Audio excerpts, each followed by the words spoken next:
اعوذ باللہ من الشیطان الرجیم بسم اللہ الرحمن الرحیم وَإِذْ قَالَ مُوسَىٰ لِقَوْمِهِ يَا قَوْمِ اذْكُرُوا نِعْمَةَ اللَّهِ عَلَيْكُمْ إِذْ جَعَلَ فِيكُمُ الْأَنْبِيَاءَ وَجَعَلَكُمْ مُلُوكًا وَآتَاكُمْ مَا لَمْ يُؤْتِ أَحَدًا مِنَ الْعَالَمِينَ۔ سورہ مائدہ کی آیت نمبر 20 ہے، اور اسی طرح سے ایک اور بات اسی سورہ اعراف میں بھی ایسی بات کہی گئی ہے۔ بسم اللہ الرحمن الرحیم۔ قال غیر اللہ ابغیکم الہ وہو فضلکم علی العالمین۔ بات ہم نے جو گزشتہ روکی تھی وہ یہاں کے انبیاء کی تعلیمات تمہیں سمجھائی گئیں، وہ دور تمہیں سارے یاد کروائے گئے، اور پھر تمہارے پاس جو نبی حضرت موسیٰ 30 سال رہے، انہوں نے بنی اسرائیل پر سے ہم مخاطب ہیں، اس وقت ہمارا موضوع بنی اسرائیل ہے، تو حضرت موسیٰ نے تمہیں اتنے مشکلات میں تم تھے، وہاں سے تمہیں نجات دی، پھر آخر میں جو سمندر والا معجزہ ہے وہ اتنا بڑا تھا کہ تمہاری آنکھیں کھل جانی چاہیے تھیں، لیکن تم نے جب ایک ایسی قوم کے سامنے سے گزرے کہ جو بت پرستی کی طرف یا بتوں کی پوجا کر رہے تھے، تم نے کہا ہمیں بھی بت بنا دو۔ قرآن کی اس آیت نے، یعنی جو ہم نے ابھی آپ کے سامنے تلاوت کی ہے سورہ مائدہ کی آیت نمبر 20، اس میں یہی کہا کہ اور وہ وقت یاد کرو جب موسیٰ نے اپنے قوم سے کہا، اے میری قوم، تم اللہ کی اس نعمت کو یاد رکھو جو اس نے تمہیں عنایت کی، اور اس نے تم میں انبیاء پیدا کیے، تمہیں بادشاہ بنا دیا، اور تمہیں وہ کچھ دیا جو اس نے عالمین میں سے کسی کو نہیں دیا تھا۔ تم بت کی پوجا کی بات کر رہے ہو۔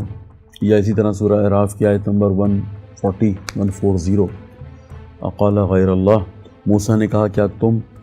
کیا میں تمہارے لیے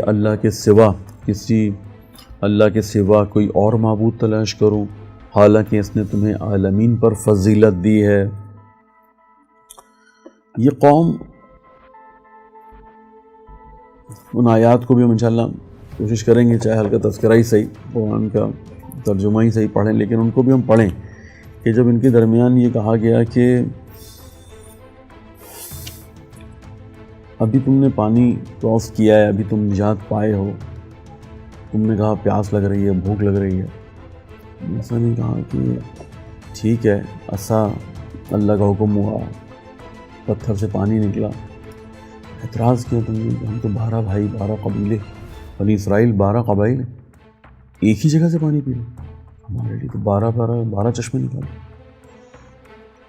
پانی پلوا دیا، 12 چشمے نکل آئے۔ کہا یہ ایک ہی کھانا جو ہے وہ آسمان سے آ رہا ہے، ٹھیک ہے، منو سلوا اتر رہا ہے، لیکن کب تک ہم یہ کھاتے رہیں گے؟ تم نے یہاں پر مطالبہ شروع کر دیا، کھانا تمہارا چینج کرو۔ موسیٰ بھی کچھ عرصے کے لیے گئے، جو آیات ہیں کہ موسیٰ کو ہم نے بلایا ہے کوہ طور پہ، اور جب واپس آئے تو انہوں نے دیکھا کہ تم نے تو پوجنا شروع کر دیا۔ اس پر بھی میں چاہوں گا کہ ہم ترجمہ ہی کچھ آیات کا پڑھ دیں برکت کے لیے۔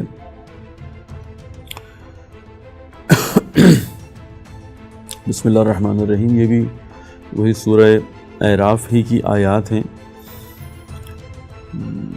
142 اور 143، انہی موضوعات پر یہ وَوَعَدْنَا مُوسَىٰ 30 لَيْلَةً وَأَتْمَمْنَاهَا بِعَشْرٍ فَتَمَّ مِيقَاتُ رَبِّهِ 40 لَيْلَةً وَقَالَ مُوسَىٰ لِأَخِيهِ هَارُونَ اخْلُفْنِي فِي قَوْمِي وَأَصْلِحْ وَلَا تَتَّبِعْ سَبِيلَ الْمُفْسِدِينَ۔ اور ہم نے موسیٰ سے 30 راتوں کا وعدہ کیا اور 10 دیگر راتوں سے اسے پورا کیا، اور اس طرح ان کے رب کی مقررہ میعاد 40 راتیں پوری ہو گئیں۔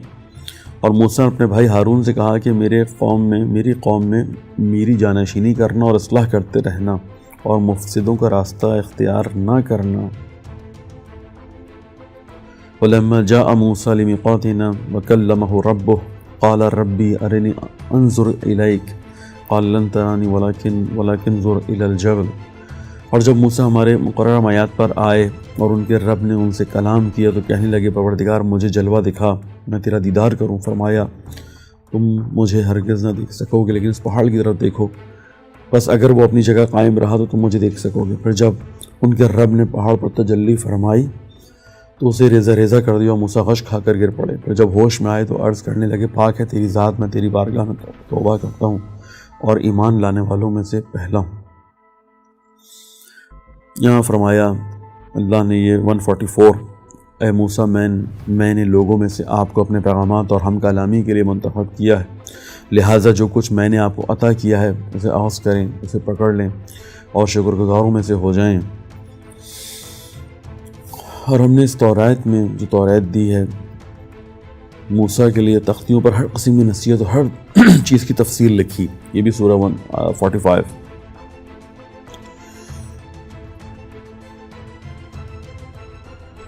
لیکن یہاں پر اس قوم نے کیا کیا؟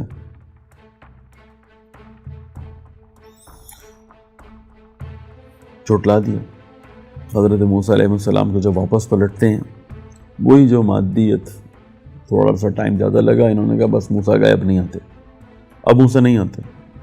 وہی سورہ اعراف ہے، آیت نمبر 148، وَاتَّخَذَ قَوْمُ مُوسَىٰ مِن بَعْدِهِ مِنْ حِلْيِهِمْ عِجْلًا، انہوں نے جو 7 زیورات لے کر آئے تھے اس سے بچڑا بنا دیا۔ جَسَدًا لَهُ خُوَارًا، آوازیں بھی آ رہی ہیں، ایسا ایک جسد، ایک ایسا بچڑا انہوں نے بنا دیا۔ أَلَمْ يَرَوْا أَنَّهُ لَا يُكَلِّمُهُمْ وَلَا يَهْدِيهِمْ سَبِيلًا،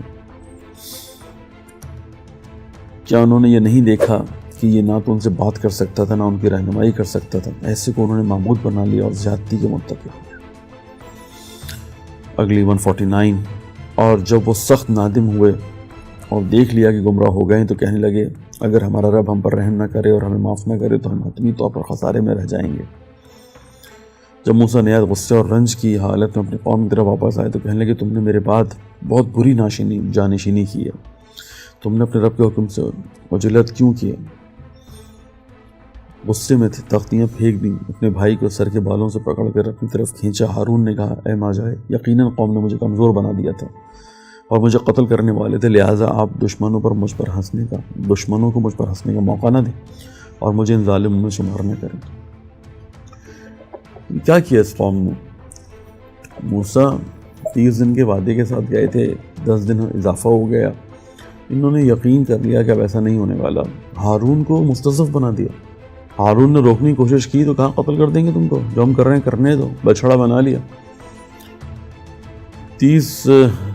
30 سال کی تعلیمات کا نتیجہ آپ دیکھیں، جہاں بہت خوبصورتی سے فرعون کے لوگوں کو بتائے بغیر یا ان کو پتہ بھی نہیں چلا اور یہ آگے دریا تک، سمندر تک۔ اس کے بعد کا مرحلہ دیکھیں آپ کہ ان کے پاس اتنا ٹیلنٹ ہے کہ انہوں نے اب وہ بچڑا بھی بنا لیا۔ یعنی یہ قوم دیکھیں جب نبی ہوں تو ترقی کتنا کرتی ہے، لیکن اگر انبیاء کی ہدایت پر عمل نہ کرے تو یہ ترقی ساری منفی ہونا شروع ہو جاتی ہے، جیسا کہ آپ کے سامنے کہ یہ اپنی اس ترقی کو، اپنے اس ٹیلنٹ کو یا اچھائی میں بھی استعمال کر سکتے ہیں، لیکن نہیں، قوم موسیٰ نے اب اس کو ہمیشہ غلط راستے پر استعمال شروع کر دیا، غلط راہ پہ لگ گئے اور انہوں نے بچڑا بنا لیا۔ یہ تو بڑی، یعنی اس کو تو ہر چیز پر جو ہے نا بہت رک کے بات کرنے کی ضرورت محسوس ہوتی ہے، لیکن کیونکہ بہرحال ہمارا موضوع جو ہے وہ ہمیں اپنے زمانے تک آنا ہے، اس لیے ہم اس پہ تفصیلات نہیں، لیکن صرف آپ کو ایک ایسے قوم کے جس کو اللہ نے اتنی زیادہ نعمتیں دی ہوں کہ انبیاء آپ دیکھیں کس طرح کے، اس کے بعد وہ لاڈلی قوم کے جس کے جو مطالبات ہیں وہ پورے ہو رہے ہوں، اور ان مطالبات کے پورے ہونے کے ساتھ ساتھ ان کو فوراً معافی بھی مل رہی ہو۔ یعنی یہ بھی ہوا کہ پھر قرآن کی آیت یہ کہتی ہے کہ خدا نے کہا کہ ٹھیک ہے، دوسرا قتل عام کرو، تمہیں معافی مل جائے گی، جو تم نے بچڑا بنایا اور اللہ کے علاوہ کسی کو پوج رہے تھے، اور ابھی انہوں نے شروع ہی کیا تھا، تھوڑا سا کیا تھا کہ اللہ نے ان کو معاف کر دیا۔ تو یہ یعنی اتنی بڑی بڑی نعمتیں آ رہی ہیں ایک قوم کے اندر، ان کی حالت یہ ہے، اور ہوا بھی یہی کہ آپ کو معلوم ہے کہ یہ جو دعویٰ کرتے ہیں کہ دنیا میں جو ہے وہ سب سے طاقتور ہیں، یعنی یہودی، اور اس وقت سب سے زیادہ مضبوط ہیں، ان کے لیے یہ جملہ کافی ہے کہ آپ پوچھیں ان سے کہ کہاں ہے حضرت موسیٰ علیہ السلام کی قبر، حضرت موسیٰ کہاں پر ہیں، تو ان کو یہ بات معلوم نہیں ہے۔ موسیٰ ان کو چھوڑ کے چلے گئے، موسیٰ نے ان کی بات نہیں مانی ہے، یعنی انہوں نے موسیٰ کی بات نہیں مانی، اور موسیٰ ایک بار تنگ آ گیا، انہوں نے کہا کہ بس یہاں جو ہے نا، حتیٰ کہ بہت زیادہ لعنت ملامت کر کے کہا کہ فاسق قوم ہے۔ اور ہم انشاءاللہ کوشش کریں گے کہ اپنی اگلی گفتگو کو دوبارہ یہیں سے سٹارٹ لیں کہ حضرت موسیٰ نے اس قوم پر جہاں اتنی ان کو سکھانے کی کوشش کی، اتنا ان پر ٹائم لگایا، اتنا اللہ نے بھی ان کو بار بار معاف کیا، اللہ نے آسمان سے زمین سے خزانے اگل دیے، کھانا آ رہا ہے، لیکن یہ پھر بھی کس طرح کے لوگ ہیں کہ موسیٰ آخر میں ان کو فاسق کہہ کے اور ان سے وہی جو واقعہ ہوتا ہے کہ ایک وادی مقدس کے جس کے لیے نکلے تھے، آؤ اب اس میں داخل ہوتے ہیں، اور پھر انہوں نے جو انکار کیا۔ انشاءاللہ ہم اگلا موضوع یہیں سے شروع کریں گے، اور اس قوم کے ساتھ پھر حضرت موسیٰ علیہ السلام نے کس طرح بیزاری اور برات کا اعلان کیا، اس کو انشاءاللہ بیان کریں گے۔ بہت شکریہ، اللہ حافظ۔